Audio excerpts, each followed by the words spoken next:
بسم اللہ الحمد للہ والصلاة والسلام علی رسول اللہ نبینا محمد وعلی آلہ وصحبہ اجمعین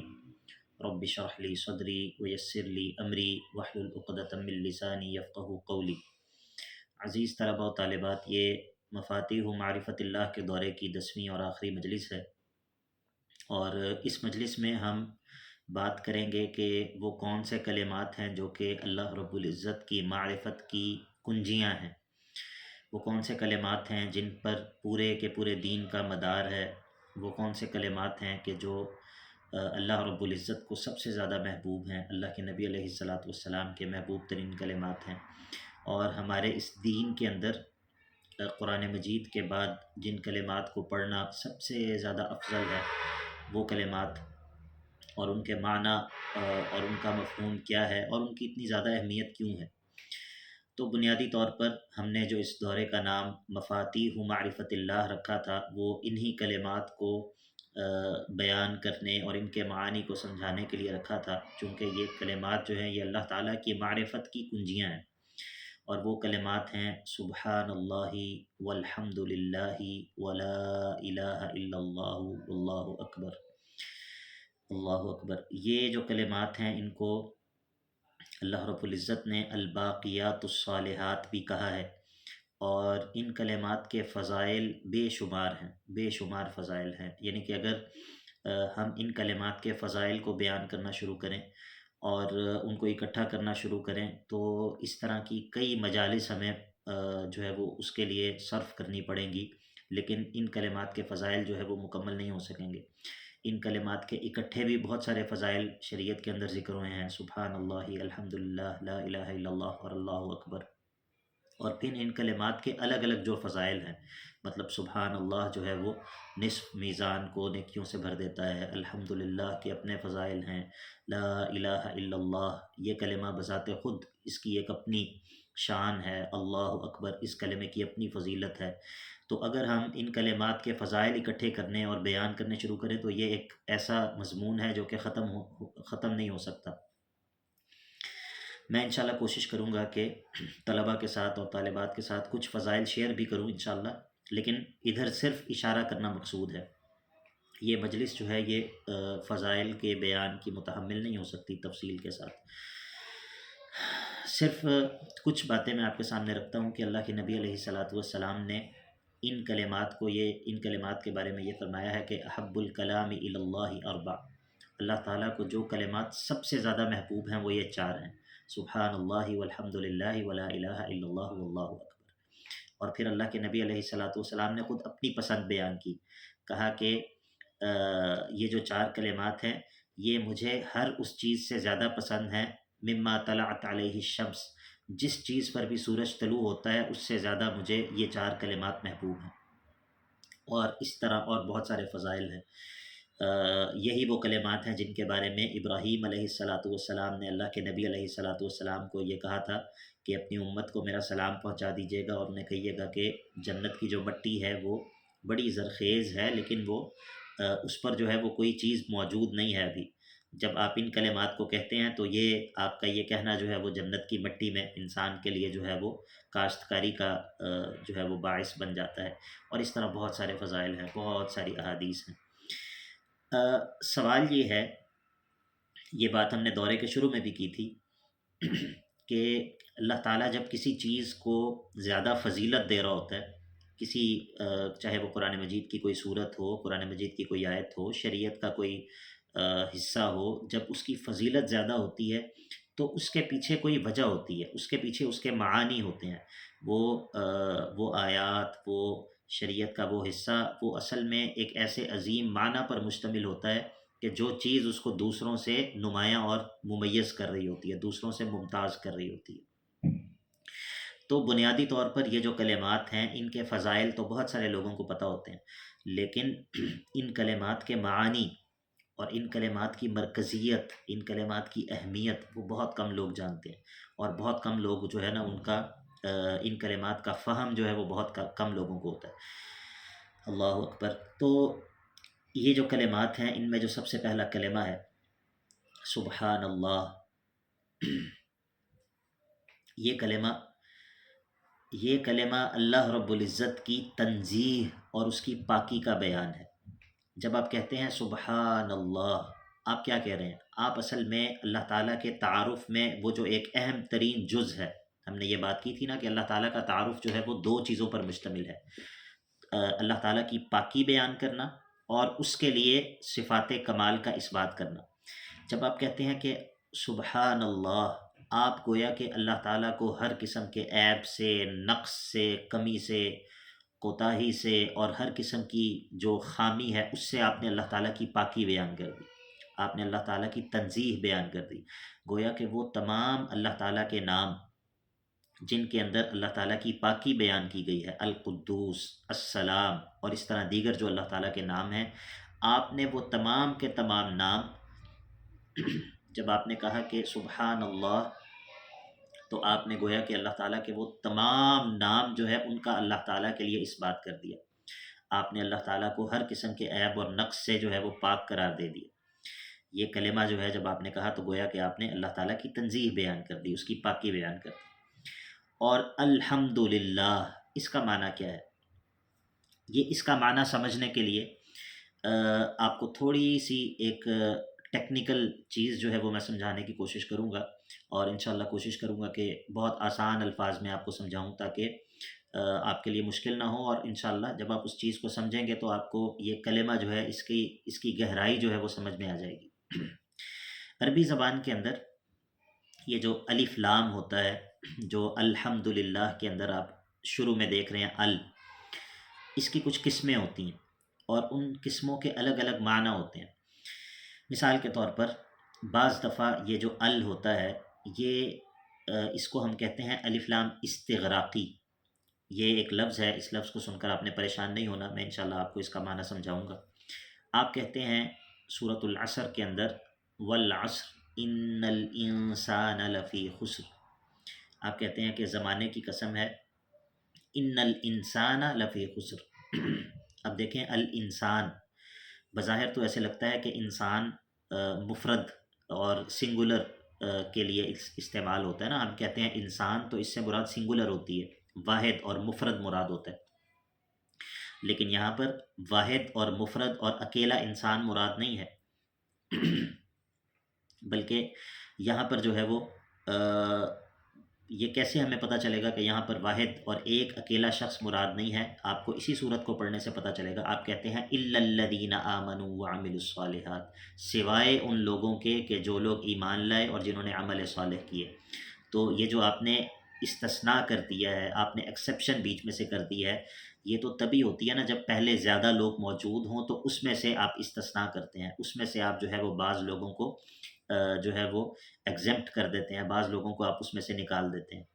تو اصل میں اس کا معنی کیا ہے؟ ان الانسان لفی خسر، مراد یہ ہے کہ تمام کے تمام انسان جو ہے وہ خسارے میں ہے۔ یہ جو تمام کے تمام کا معنی آ گیا ہے، یہ اس الف لام کی وجہ سے آیا ہے۔ اس الف لام کو ہم کہتے ہیں الف لام استغراقی۔ الف لام کی ایک اور قسم ہوتی ہے، اسے کہا جاتا ہے الف لام جنسی، اور وہ الف لام ایسا ہوتا ہے کہ وہ کسی چیز کی جو حقیقت ہوتی ہے بس اس کی طرف اشارہ کر رہا ہوتا ہے، اور اس حقیقت کے تحت جو افراد آتے ہیں ان کی طرف وہ الف لام جو ہے وہ توجہ نہیں کر رہا ہوتا۔ میں آپ کو مثال سے سمجھاتا ہوں۔ مثال کے طور پر میں کہتا ہوں کہ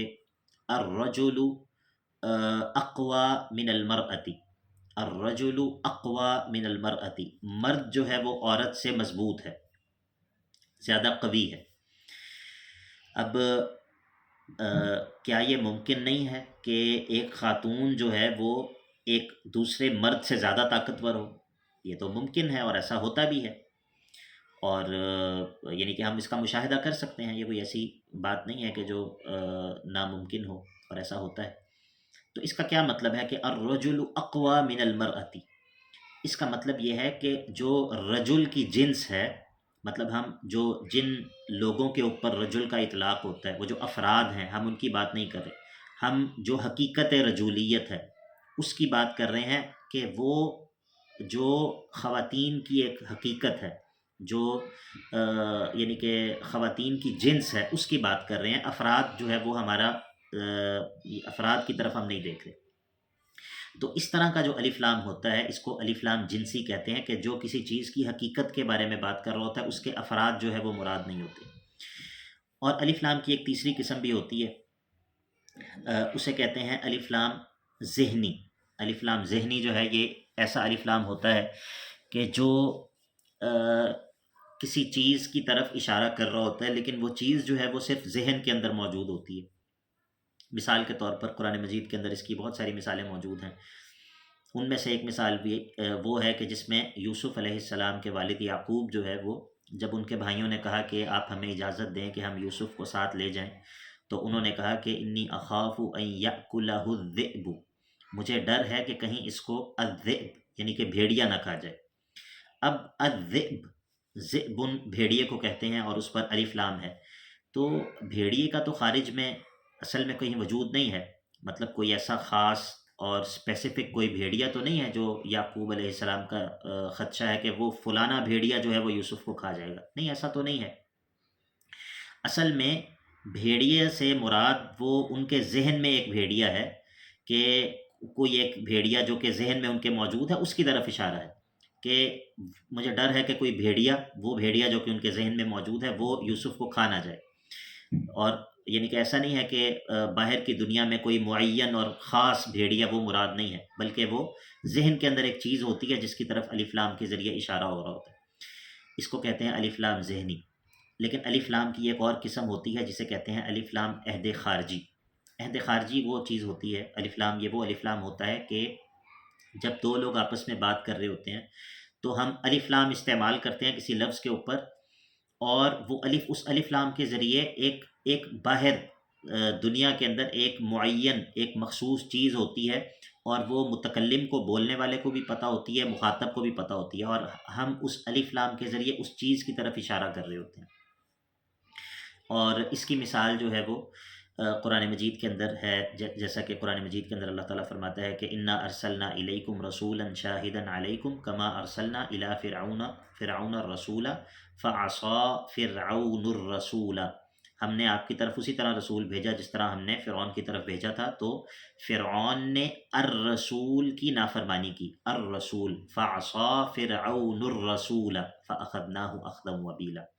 اب جب ہم یہ پڑھتے ہیں تو ہم سب کو پتہ ہے کہ یہاں پر الرسول سے مراد کون ہے؟ الرسول سے مراد موسیٰ علیہ السلام ہے، کیونکہ فرعون نے انہی کی نافرمانی کی۔ اب یہاں پر موسیٰ علیہ السلام کا نام تو نہیں ہے، لیکن چونکہ مخاطب کو اور متکلم کو پتہ ہے کہ فرعون نے جس رسول کی مخالفت کی تھی، نافرمانی کی تھی، وہ موسیٰ علیہ السلام تھے، تو یہاں پر جو الف لام ہے وہ اشارہ کر رہا ہے موسیٰ علیہ السلام کی طرف۔ بات یہ کچھ لمبی ہو گئی اور کچھ ٹیکنیکل سی بات ہے، لیکن اس بات کو سمجھنا اسی لیے ضروری ہے کہ ہم الحمدللہ کو سمجھ سکیں۔ تو عزیز طلباء و طالبات، اللہ تعالیٰ کی جو حمد ہے، اللہ تعالیٰ کی حمد کیا ہے؟ اللہ تعالیٰ کی حمد وہی ہے جو کہ اللہ تعالیٰ نے ہمیں خود اپنے بارے میں بتائی ہے۔ یہ بات ہم نے اپنے دورے کے آغاز میں پڑھی تھی کہ اللہ تعالیٰ کے بارے میں جاننے کا ہمارے پاس اس کے علاوہ اور کوئی ذریعہ نہیں ہے کہ اللہ تعالیٰ خود ہمیں اپنے بارے میں بتا دے اپنے انبیاء کے ذریعے۔ تو جب اللہ تعالیٰ کی حمد یعنی کہ جو اس کی تعریف ہے وہ ہم اپنی طرف سے تو کر نہیں سکتے، اللہ تعالیٰ کی حمد تو وہی ہے جو اس نے ہمیں خود اپنے بارے میں بتایا ہے کہ میں الرحمن ہوں، میں الرحیم ہوں، میں الغفور ہوں، میں الودود ہوں، الی آخرہ۔ جتنے بھی اللہ تعالیٰ کے نام ہیں، جتنی بھی اللہ تعالیٰ کی صفات ہیں قرآن مجید کے اندر ذکر ہوئی ہیں یا سنت کے اندر ذکر ہوئی ہیں، وہ اللہ تعالیٰ نے ہمیں خود اپنے بارے میں بتائی ہیں، یا اللہ کے انبیاء نے ہمیں اللہ تعالیٰ کے بارے میں ان کی خبر دی ہے۔ تو یہ ساری کی ساری جو ہے نا اللہ تعالیٰ کی حمد وہ یہ ہے، اللہ تعالیٰ کے تمام تر نام، اس کی تمام تر صفات جو اس نے ہمیں خود اپنے بارے میں بتائی ہوں یا اس کے انبیاء نے ہمیں اس کے بارے میں بتائی ہوں، اللہ تعالیٰ کی حمد اس کو کہتے ہیں۔ کیونکہ اللہ تعالیٰ کی حمد میں اپنی طرف سے تو کر ہی نہیں سکتا، میرے پاس اللہ تعالیٰ کے بارے میں جاننے کا کوئی ذریعہ نہیں ہے سوائے وحی کے۔ تو جب ہم کہتے ہیں نا الحمد، تو یہ جو الف لام ہے اس کے ذریعے اشارہ ہے ان تمام اوصاف کی طرف جو کتاب و سنت میں اللہ رب العزت کے بارے میں موجود ہے۔ الحمد، اس الف لام کے ذریعے ان تمام اللہ تعالیٰ کے ناموں کی طرف اشارہ ہے کہ جو قرآن مجید کے اندر موجود ہیں یا سنت کے اندر موجود ہے۔ اور جب آپ کہتے ہیں الحمد للہ، تو گویا کہ آپ کیا کہہ رہے ہیں؟ آپ کہہ رہے ہیں کہ وہ تمام کے تمام اوصاف، اللہ تعالیٰ کے وہ تمام کے تمام نام جو قرآن مجید کے اندر موجود ہیں، جو اس کے انبیاء نے اس کے بارے میں بتائے ہیں، وہ تمام کے تمام جو اللہ تعالیٰ کی حمد ہے وہ اللہ ہی کے لیے خاص ہے، اور اللہ تعالیٰ کے علاوہ کوئی اور اس کا مستحق نہیں ہے۔ اللہ اکبر کبیرہ! آپ تصور کریں کہ آپ نے کیا کہا ہے، آپ ذرا سوچیں کہ آپ نے کیا زبان سے کیا جملہ ادا کیا ہے۔ اللہ کے بندے، آپ نے اللہ تعالیٰ کی وہ تمام تعریف جو آپ اگر الگ الگ کہیں تو بھی بہت بڑی بات ہے۔ اگر آپ کہیں کہ اللہ الحی ہے، آپ نے بہت بڑی بات کہی ہے۔ اگر آپ کہیں کہ اللہ الرحمن ہے، آپ نے بہت بڑی بات کی ہے۔ آپ اگر کہیں کہ اللہ جو ہے وہ الغفور ہے، آپ نے بہت عظیم بات کہی ہے۔ لیکن اگر آپ یہ کہیں کہ مجھے کوئی ایسا کلمہ بتا دیں کہ میں ایک کلمہ کہوں اور اللہ تعالیٰ کی تمام صفات کو ایک لفظ کے ذریعے اللہ کے لیے ثابت کر دوں، تو اس کا طریقہ کیا ہے؟ الحمد للہ، الحمد للہ۔ میرے بھائی اور میری بہن، یہ وجہ ہے کہ اللہ کے نبی علیہ الصلاۃ والسلام نے کہا کہ الحمد للہ تملأ المیزان۔ یہ الحمد للہ جب انسان کہتا ہے تو یہ اس کی نیکیوں کے ترازو کو بھر دیتا ہے۔ الحمد للہ تملأ المیزان، یہ کیوں بھر دیتا ہے؟ یہ اسی لیے بھر دیتا ہے کہ آپ نے زبان سے بہت عظیم کلمہ کہا ہے۔ یہ الفاظ جو ہے وہ اس کلمے کی عظمت کو بیان نہیں کر سکتے۔ آپ نے اللہ کی تمام صفات کو اللہ کے لیے ثابت کر دیا ہے۔ اور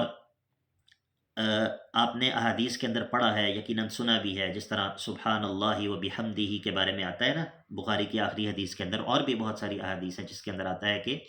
سبحان اللہ و بحمدہ جو ہے وہ اللہ تعالیٰ کو سب سے زیادہ محبوب کلمات میں سے ہے۔ ہاں،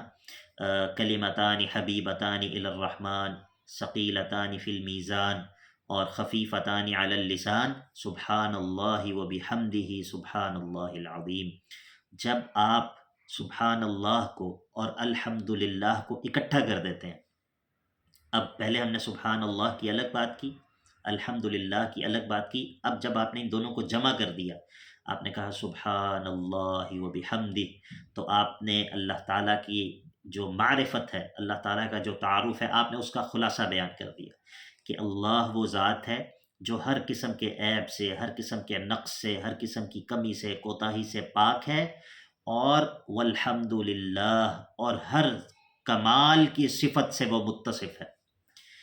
آپ نے اللہ تعالیٰ سے تمام عیوب کی نفی بھی کر دی، اور تمام کمال والی صفات جو کسی معبود میں ہونی چاہیے، آپ نے ان کو اللہ رب العزت کے لیے ثابت بھی کر دیا۔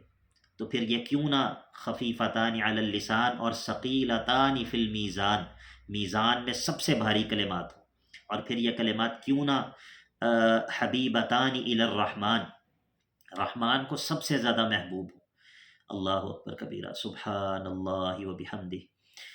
اللہ اکبر۔ یہ کلمات میرے بھائیوں اور میری بہنوں انتہائی بھاری کلمات ہیں، انتہائی عظیم کلمات ہیں۔ آپ اللہ رب العزت کا پورا خلاصہ آپ نے ان کلمات کے ذریعے بیان کر دیا ہے۔ اور پھر جب آپ نے یہ کہہ دیا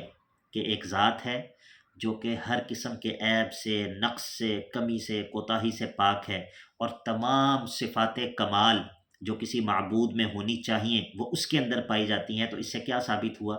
اس سے ثابت یہ ہوا کہ اب معبود بھی اسی ذات کو ہونا چاہیے، اس کے علاوہ کسی اور کی عبادت بھی نہیں ہونی چاہیے۔ تو آپ کہتے ہیں سبحان اللہ والحمد للہ ولا الہ الا اللہ، اس بات کی گواہی دیتے ہیں کہ اب معبود برحق، وہ ذات جو کہ عبادت ڈیزرو کرتی ہے، وہ ذات کہ جس کی عبادت کی جانی چاہیے، وہ بھی یہی ذات ہے جو سبحان اللہ اور الحمد للہ کے اندر مقصود ہے۔ وہی ذات عبادت کی مستحق ہے کہ مخلوق اسی کے سامنے عاجزی کرے، مخلوق اسی کے سامنے اپنے آپ کو جھکائے، مخلوق اسی کے سامنے جو ہے وہ اپنے آپ کو جو ہے وہ ذلیل کرے، اسی کے سامنے اپنی پیشانی کو جھکائے، اسی کو پکارے، اسی سے امید رکھے، اسی سے محبت رکھے، اسی پر توکل کرے۔ جب اس کے علاوہ کوئی اور ذات جو ہے وہ سبحان نہیں ہے اور الحمد سے متصف نہیں ہے، تو پھر اس کے علاوہ کوئی اور ذات معبود بھی نہیں ہو سکتی۔ اور پھر آپ آخر میں کہتے ہیں اللہ اکبر، یہی وہ ذات ہے جو کہ سب سے زیادہ کبریائی والی ہے، چونکہ یہ ذات جو ہے وہ عیوب سے پاک بھی ہے، تمام صفات کمال سے متصف بھی ہے، اور پھر معبود بھی وہی ہے، تو پھر اس سے بڑی ذات کون سی ہو سکتی ہے؟ پھر اس کے بعد اور کیا ہے؟ تو پھر آپ کہتے ہیں اللہ اکبر۔ تو سبحان اللہ والحمد للہ ولا الہ الا اللہ واللہ اکبر. اب آپ ان کلمات کو ان کلمات کے معنی پر غور کریں. آپ ان کلمات کی مرکزیت اور ان کی اہمیت کو سمجھنے کی کوشش کریں، اور یہ بات یاد رکھیں کہ اللہ تعالیٰ کے ذکر کے جتنے بھی کلمات ہیں، آپ صبح اور شام کے اذکار اٹھا کر دیکھ لیں، آپ نماز کو شروع سے لے کر آخر تک دیکھ لیں، آپ جو ہے وہ اس کے علاوہ جتنی دعائیں ہیں، صبح اٹھنے کی دعا، رات کو سونے کی دعا، گھر میں داخل ہونے کی، گھر سے نکلنے کی، سفر کی دعا، جتنی بھی پورے دن کے اذکار ہیں، وہ سارے کے سارے اذکار ان کلمات کے ارد گرد گھومتے ہیں. قرآن مجید سارے کا سارا، اس بات کو سمجھ لیں، یہ میں مبالغہ نہیں کر رہا، پورے کا پورا قرآن مجید ان کلمات کے ارد گرد گھومتا ہے. پورے کا پورا قرآن مجید ان کلمات کی وضاحت ہے، ان کلمات کا بیان ہے. وہ کس طرح؟ میں آپ کو سمجھانے کی کوشش کرتا ہوں. آپ کہتے ہیں کہ اللہ رب العزت نے، مثال کے طور پر، سب سے پہلی بات تو یہ کہ اللہ تعالیٰ کا قرآن مجید کو نازل کرنا اور انبیاء کو بھیجنا، یہ اس کی الحمدللہ، یہ اس کی حمد کا مظہر ہے، چونکہ وہ صفات کمال سے متصف ہے. ان صفات کا یہ تقاضا تھا کہ وہ اپنے بندوں کو اپنا تعارف کرواتا. اگر اللہ تعالیٰ اپنے بندوں کو اپنا تعارف ہی نہ کرواتا اور ان کو بتاتا ہی نہ کہ میں کن باتوں سے راضی ہوتا ہوں، کن باتوں سے ناراض ہوتا ہوں، تو کیا یہ عیب نہ ہوتا؟ یہ تو عیب تھا. تو اللہ تعالیٰ تو ہر عیب سے پاک ہے، چنانچہ اس نے اپنے بندوں کو اپنا تعارف کروایا. پھر پورے قرآن میں کیا ہے؟ پورے قرآن میں یا تو اللہ تعالیٰ کا تعارف ہے، یا پھر اللہ تعالیٰ نے اپنے انبیاء کا بتایا ہے کہ میں نے اپنے انبیاء کو بھیجا، اپنی کتابوں کو نازل کیا. اللہ تعالیٰ نے اپنے احکام کا بتایا ہے کہ میرے یہ احکام ہیں، ان کاموں کو کرو، ان کاموں سے بچو. اللہ تعالیٰ نے یہ بتایا ہے کہ میں نے اپنے فرما بردار بندوں کے ساتھ کیا کیا، میں نے اپنے نافرمان بندوں کے ساتھ کیا کیا. اللہ تعالیٰ نے جو ہے وہ قیامت اور قیامت کے احوال کو بیان کیا ہے. یہ تمام کی تمام چیزیں اللہ تعالیٰ کی اسی حمد کا مظہر ہے. یہ اللہ تعالیٰ کی انہی صفات کمال کا اظہار ہے. مثال کے طور پر میں اختصار کے ساتھ بات کر رہا ہوں. اللہ تعالیٰ نے قرآن مجید میں بیان کیا کہ میں نے فرعون کو اور اس کے لشکر کو غرق کر دیا. یہ اللہ تعالیٰ کا فرعون اور اس کے لشکر کو غرق کر دینا، یہ اللہ تعالیٰ کے ان صفات کا اظہار ہے کہ جن سے اللہ تعالیٰ متصف ہے، کہ وہ المنتقم ہے، وہ العزیز ہے، اور اس کی پکڑ بڑی شدید ہے. اور وہ جو ہے وہ مثال کے طور پر وہ اپنے بندوں کی نصرت کرتا ہے، اپنے بندوں کی مدد کرتا ہے، وہ اپنے بندوں کو تنہا نہیں چھوڑتا، وہ عدل کرتا ہے، وہ الی آخرہ. یہ ان تمام اللہ تعالیٰ کی صفات کا اظہار ہی تو ہے اس واقعے میں، کہ اللہ تعالیٰ اگر اپنے بندے کو، مثال کے طور پر موسیٰ علیہ السلام کو، اس موقع پر اللہ تعالیٰ ان کی نصرت نہ کرتا، اور وہ جو ہے وہ فرعون جو ہے وہ دوبارہ سے ان کو پکڑ لیتا اور ان کو جو ہے وہ، تو یہ تو اللہ تعالیٰ کی شان کے خلاف ہوتا. تو اللہ رب العزت نے اپنے بندے کی نصرت کی، اپنے بندے کی مدد کی، یعنی کہ اپنے انبیاء کی اللہ تعالیٰ نصرت کرتا ہے، مدد کرتا ہے. یہ میں نے آپ کو صرف ایک مثال دی ہے. اللہ تعالیٰ کے تمام تر افعال، چاہے وہ قرآن مجید کے اندر ذکر ہوں، اللہ تعالیٰ کے تمام تر احکام جو شریعت میں اللہ تعالیٰ نے نازل کیے ہیں، یا اس کے علاوہ کائنات کے اندر جو کچھ بھی ہو رہا ہے،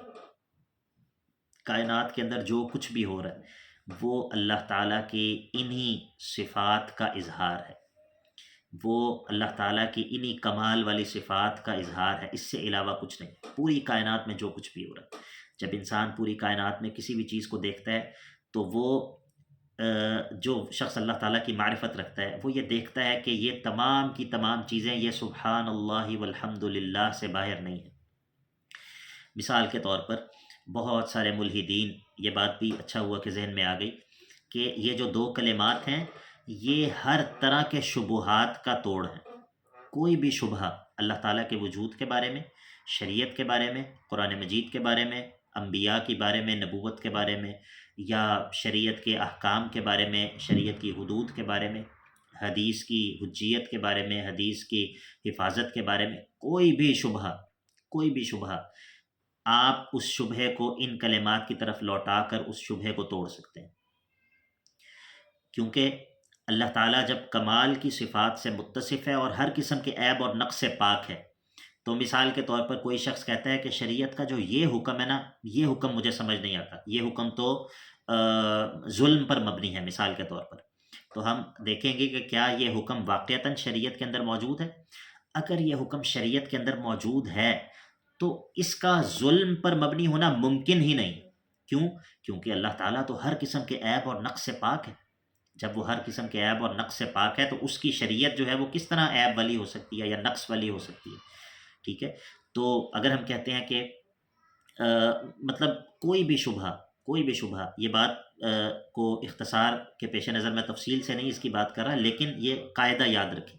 کہ دین پر وارد ہونے والا کوئی بھی شبہ جب آپ اس کو اس اصل کی طرف لوٹائیں گے کہ اللہ رب العزت ہر عیب اور ہر نقص سے پاک ہے اور وہ تمام صفات کمال سے متصف ہے، تو وہ شبہ جو ہے وہ ہبا منصورہ ہو جائے گا، وہ اڑ کر رہ جائے گا، اس کی کوئی حقیقت باقی نہیں رہے گی۔ یہ جو پرابلم آف ایول ہے، مشکلات الشر، اس کو لے کر بہت سارے لوگ جو ہے وہ دین چھوڑ دیتے ہیں، ملحد ہو جاتے ہیں، حالانکہ ایک مومن کے لیے وہ شبہ جو ہے وہ کوئی حیثیت بھی نہیں رکھتا، اس کی کوئی حیثیت ہی نہیں ہے جب وہ اللہ رب العزت کے بارے میں جانتا ہے کہ اللہ رب العزت الحکیم بھی ہے اور وہ عدل کرنے والا بھی ہے، وہ اپنے بندوں پر ظلم نہیں کرتا، اور اس نے جو ہے وہ جزا اور سزا کا نظام بھی رکھا ہے، اور یہ سب چیزیں آخرت کا ایک تصور بھی ہے، اور جنت اور دوزخ بھی ہے، اور اللہ رب العزت ہر ایک کو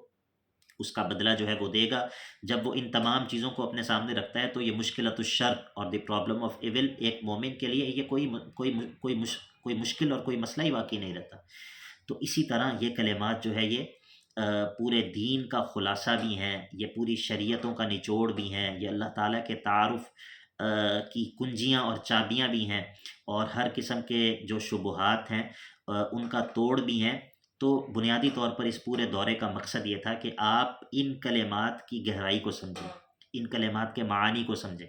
اور ان کلمات کی جو مرکزیت ہے وہ آپ کے سامنے ہو کہ یہ کلمات اتنی فضیلت ان کی ہے تو وہ کیوں ہے۔ تو